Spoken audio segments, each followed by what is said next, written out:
guys, I'm Mark, and today I'm going to talk about of a novel called Ilustrado by Miguel C. Huco.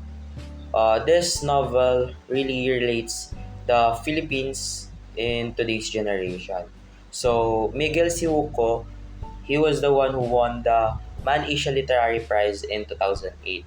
It was the year that I was born.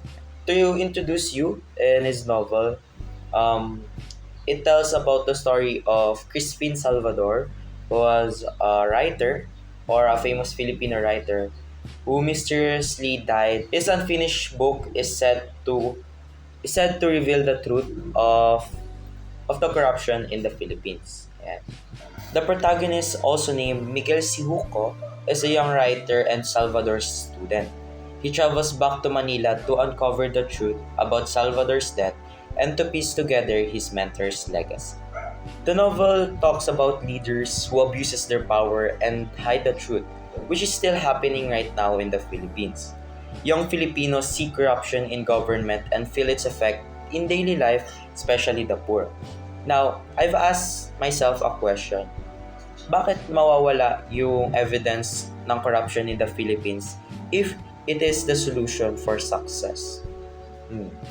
So it reminds us that we must not ignore these issues and that we should ask for honesty and fairness from those in power. So, nung tumatak sa akin is yung writings niya. It shows how words can fight injustice. Even if he is gone, his works continues to challenge the system. For today's youth, this is important because social media, journalism, and creative writing are now strong tools para tayo ay makapagsalita and para din to make a change. Ayan. And as a student journalist, I saw how important to tell stories like this. Yes. It reminds that journalism is not only about reporting or creating articles, but also giving voice to those who are silent. Now, the novel shows the struggles of Filipinos abroad who feel torn between their culture and modern life. This connects to those who are a part of global world but still wants to keep their roots. This book also reminds us that to remember history and not let important lessons be forgotten. So the novels really show how hard it is for us to uh, makahalubilo sa ibang bansa while not forgetting kung saan tayo nanggaling. Ayun, ang pinakatumatak is how writing is really a weapon against silence and injustice. Ito ang hamon sa atin ngayon, lalong-lalo na sa mga kabataan.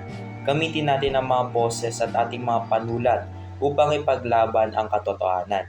Huwag nating hayaan na mawala ang ating alaala at pagkakakilanlan bilang Pilipino. Ayan.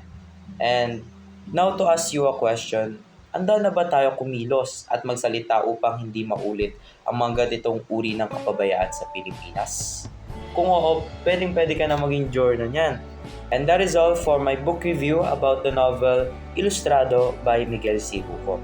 Now, don't forget to like, share, subscribe, and hit that notification bell para marinig pa ang ibang mga book review dito sa aming channel. Muli, I am Mark Magat para sa The Campus Narrative. Magandang araw. Boom!